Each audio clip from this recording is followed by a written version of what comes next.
On the day that the Landscape Institute decided to eject President-elect Brodie McAllister, that's the 28th of June 2022, it also issued a new regulation, numbered 21.5, which, conveniently, gave it the power to remove an officer.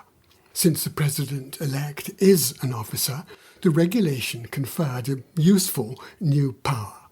My curiosity was stirred by the fact that Regulation 21.5 begins with the words, "for the avoidance of doubt." This made me wonder, is there any doubt? And the answer I found is yes, definitely. Before the creation of Regulation 21.5, there was a power to remove trustees, but there was no power to remove president-elects.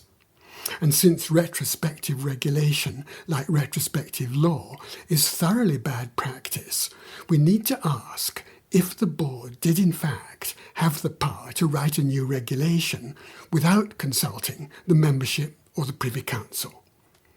The answer to this question is to be found in the Royal Charter. Clause 17 of the Charter states that regulations may be added to, amended or revoked by the board, provided that any such prescription or regulation shall not be repugnant to the provisions of this our Charter or the bylaws.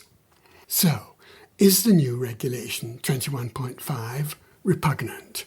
Yes, it certainly is, both in the everyday sense that it is unpleasant and in the specific legal sense that it is inconsistent with and contrary to the Royal Charter.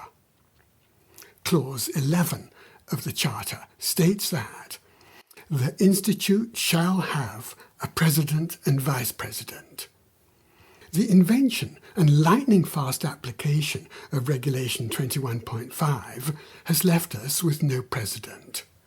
And since a new election would take about 3 months, and a president-elect must serve for 12 months before taking office, we are not going to have a president for about 15 months.